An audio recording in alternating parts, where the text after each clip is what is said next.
Secrets, a new commentary. Discourse number 24, given in Bombay, India.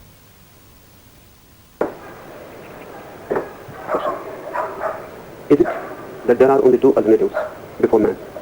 A life of abiding sorrow and suffering, or one of dignity and bliss? And this choice lies with him. How is it that most have chosen the path of sorrow and suffering? It is a very significant question, but very delicate also. The first thing to be understood is, a life is very paradoxical. And because of that, many things happen. These are the two alternatives. Either man can be in heaven or hell. And there is no third possibility. Either you can be in deep suffering, or you can be without suffering and in deep bliss. These are the only two possibilities, two openings, two doors, two modes of being. Then the question necessarily arises, why man chooses to be in suffering? Man never chooses to be in suffering. Man always chooses to be in bliss. And there comes the paradox. If you choose to be in bliss, you will be in suffering. Because to be in bliss means to be choiceless. This is the problem. If you choose to be in bliss, you will be in suffering. If you don't choose, you simply remain a witness non-choosing, you will be in bliss. So it is not a question of choosing between bliss and suffering. Deep down it is a question of choosing between choosing and non-choosing. Why it happens that whenever you choose, you are in suffering? Because choice divides life. Something has to be cut and thrown away. You don't accept the total. You accept something in it and you deny something. That's what choice means. And life is the totality. If you choose something and deny something, that which you deny will come over you. Because life cannot be divided. And that which you deny, just because you deny it, becomes a powerful thing over you. You really become afraid of it. Nothing can be denied. You can only close your eyes to it. You can only escape. You can become inattentive towards it. But it is always there hidden, waiting for the moment to assert. So if you deny suffering, if you say, I am not going to choose suffering, in a subtle way you have chosen it. No, it will be always around you. One thing. Second thing, life is totality, first thing, and life is change, second thing. These are basic truths. You cannot divide life. Secondly, nothing is stagnant and nothing can be. So when you say that I am not going to suffer, I am going to choose a blissful mode of living, you will cling to happiness. And whenever you cling to something, you want it, you hope it to be permanent. And nothing can be permanent in life. Life is a flux. So when you cling to happiness, you are creating again suffering. Because this happiness will pass away. Nothing can remain. It is a river. And the moment you cling to a river, you are creating a situation in which you will be frustrated because the river will move. And sooner or later you will find that the river has gone far away. It is not now with you. Your hands are empty and your heart is frustrated. If you cling to bliss, there will be moments of bliss. But they are going to pass away. Life is a flux.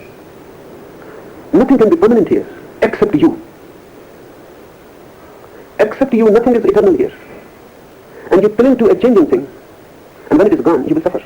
Not only that, when it is gone, you will suffer. If you have the mind of clinging, while it is there, you will not be able to enjoy it. Because you will be constantly afraid.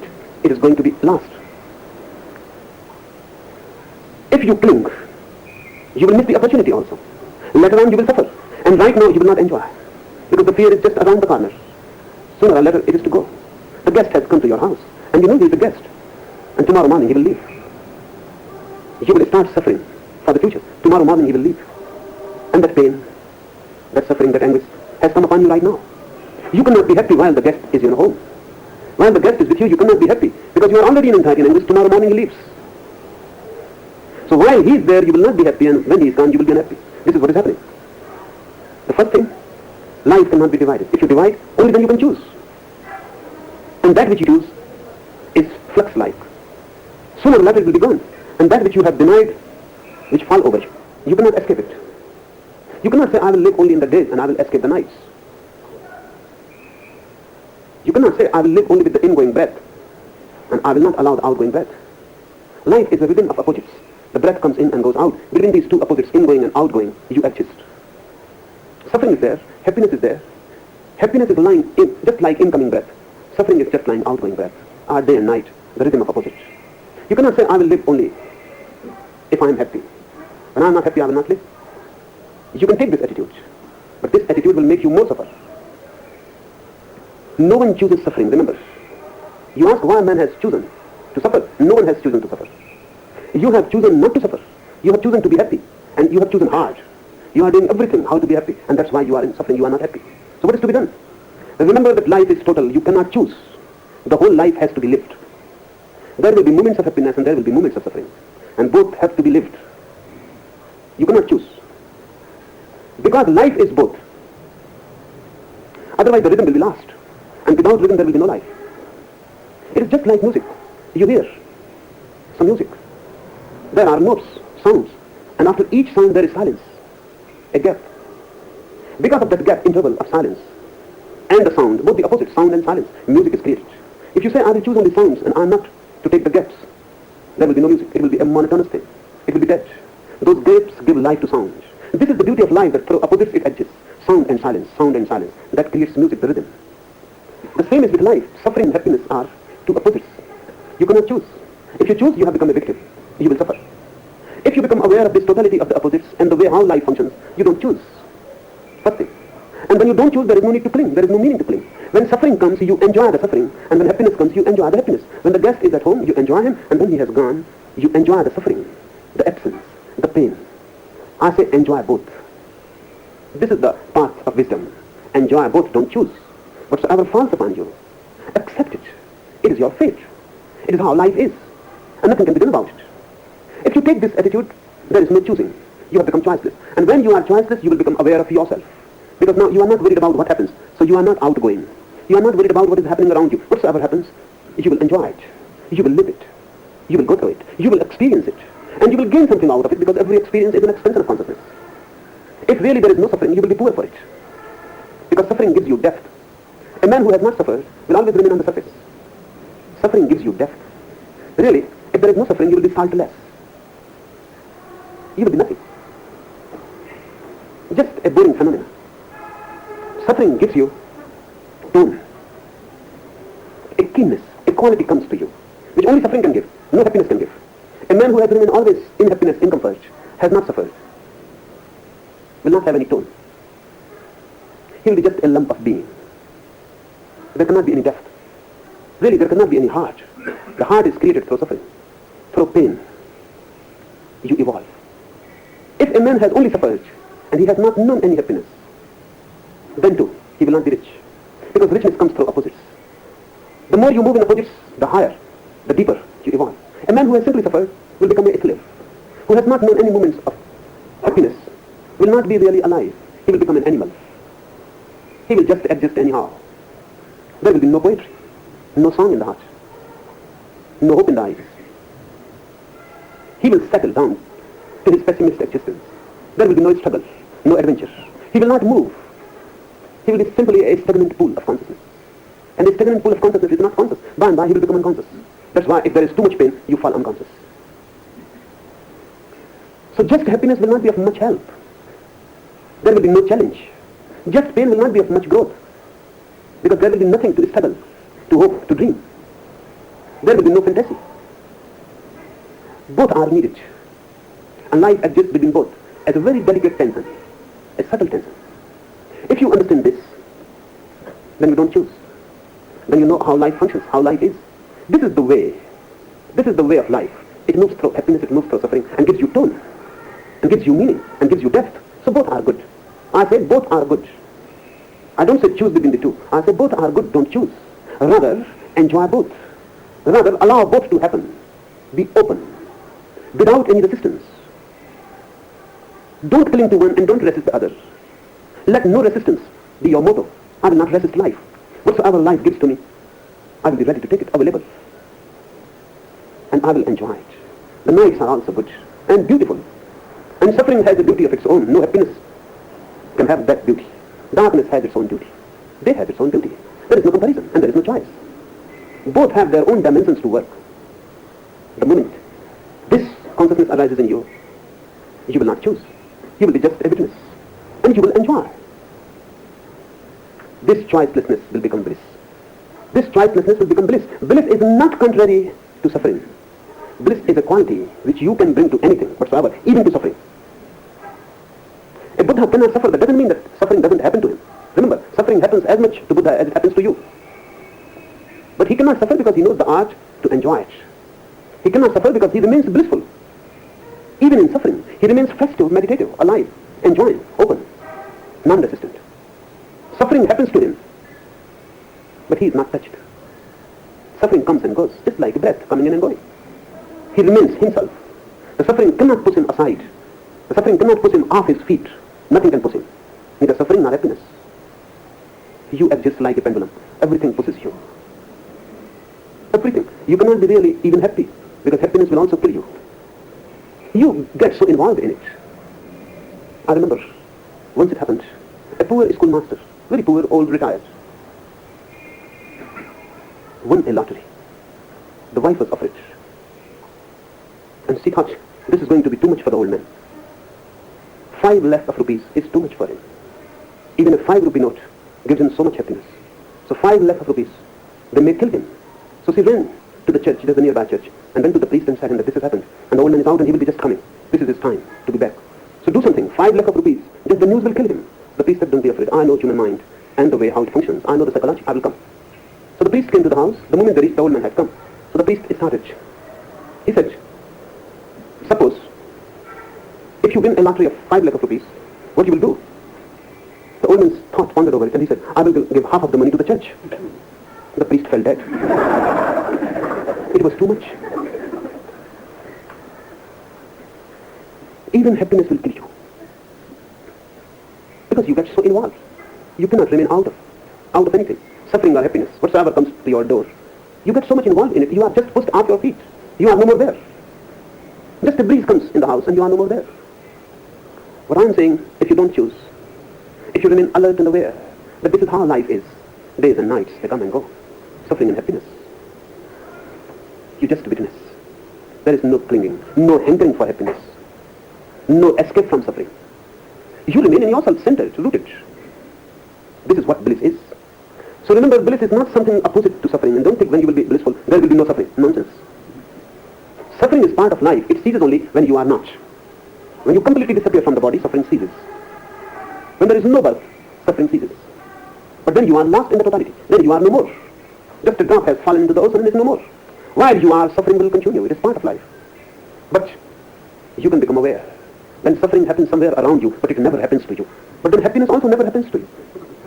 Don't think that happiness will go on happening to you and suffering will not happen. Both will not happen to you. They will just happen around. Just on the periphery. And you will be centered in yourself. You will see them happening. You will enjoy them happening. But they will happen around you, they will not happen to you. And this becomes possible if you don't choose. That's why I said this is delicate, subtle. Because of the paradoxical life, you choose happiness and you fall in suffering. You try to escape from suffering and more suffering is invited. So you can take it as an ultimate law. Whatsoever you choose, the opposite will be your fate. I say as an ultimate law. Whatsoever you choose, the opposite will be your fate. So whatsoever is your fate, remember, you have chosen it by choosing the opposite. If you are suffering, you have chosen your suffering by choosing happiness. Don't choose happiness and suffering disappears. Don't choose at all. Then nothing can happen to you. And everything is a flux except you. That has to be understood very deeply. Only you are the constant factor in existence, nothing else. Only you are the eternity, nothing else. Your awareness never is a flux. Suffering comes, you witness it.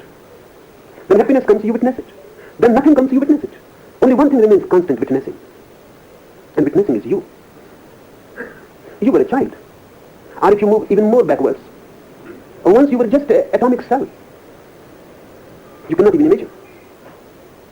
Just an atomic cell in your mother's womb. Not even visible by naked eyes. If that cell comes before you and encounter it, you will not be able to recognize that once you were this. Then you were a child.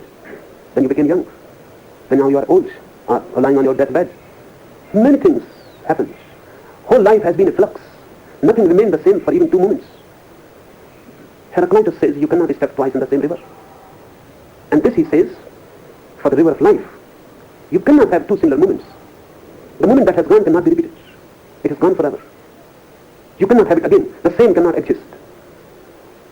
in such a great flux, only one thing within you remains the same. The witnessing. If you could witness in your mother's womb, the quality of consciousness would be the same. If you could have witnessed when you were a child, the quality of witnessing would be the same. Young are dying, just dying on your bed. If you can witness, the quality of consciousness will be the same. Only one thing within deep down in you is your witnessing self, your consciousness. That remains the same. Everything else changes. And if you cling to any object of the world of change, you will suffer. Nothing can be done about it. You are trying to do the impossible, that's why you suffer. I know, you never choose. But that's not the point. If you suffer, you have chosen it indirectly. Once you become aware of this indirectness of life, this paradoxical quality of life, you will stop choosing. When choice falls, the world has disappeared. When choosing falls, you have entered the absolute. But that is possible only when the choosing mind disappears completely. A choiceless awareness is needed, and then you will be in bliss. Rather, you will be the bliss. And I will repeat again, suffering will continue to happen. But now, nothing can make you suffer.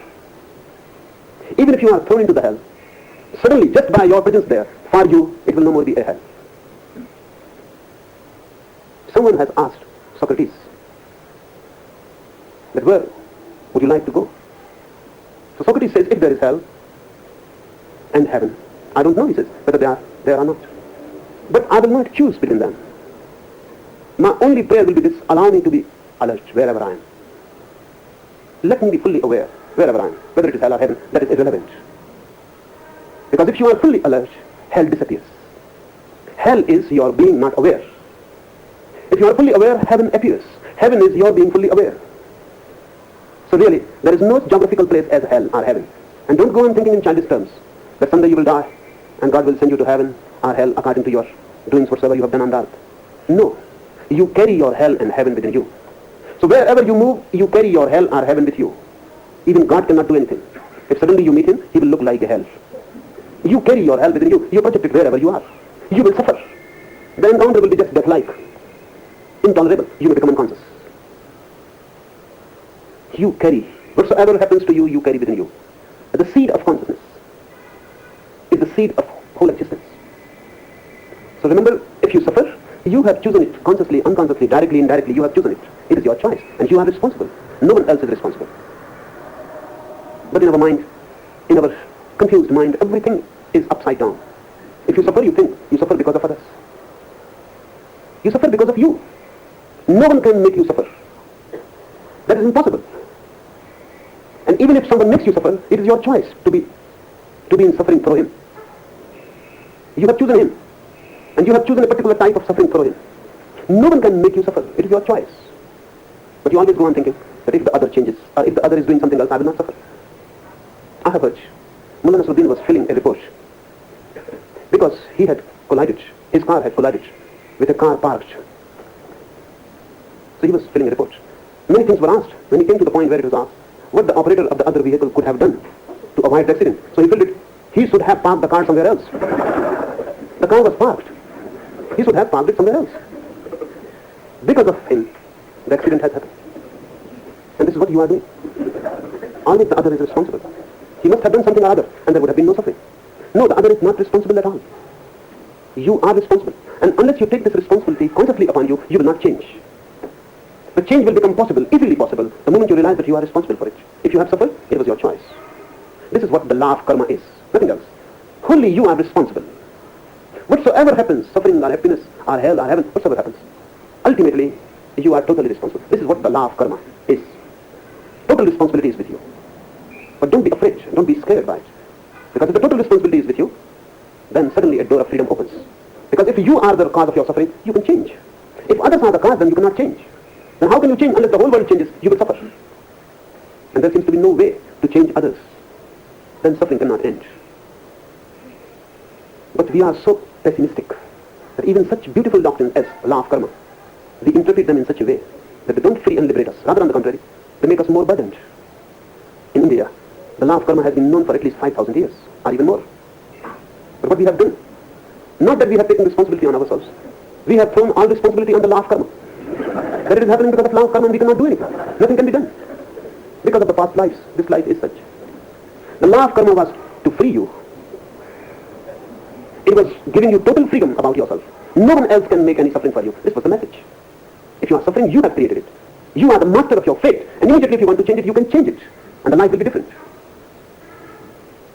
But the attitude, I have heard, once two friends were talking. One was a bona fide optimist, another a bona fide pessimist. Even the optimist was not too much happy about the situation. The optimist said that if this economic crisis continues, and these political catastrophes continue, and the world remains the same as it is, immoral, then we are going to be reduced to begging soon. Even he was not too hopeful about it. The optimist, when he said we are going to be reduced to begging, the pessimist said, to whom? To whom you are going to beg if this condition continues? You have a mind, and you go on bringing your mind to everything. Really, you transform the quality of every teaching and doctrine. You defeat Buddhas, Krishnas, so easily, because you convert the whole thing. You color it in your own way. You are totally responsible for whatsoever you are and in whatsoever world you are living. It's your creation. If this goes deep in you, you can change everything. You need not suffer. Don't choose. Be a witness. And bliss will happen to you. Bliss is not a dead state. Suffering will go on continuing around you. So it is not a question what happens to you, it is a question how you are. The total ultimate meaning comes from you, not from the happening.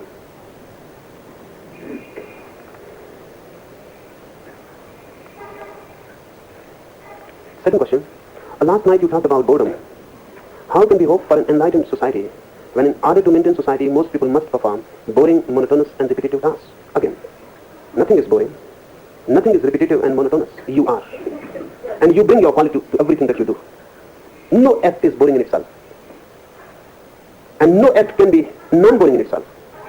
It is you who make it boring or non-boring.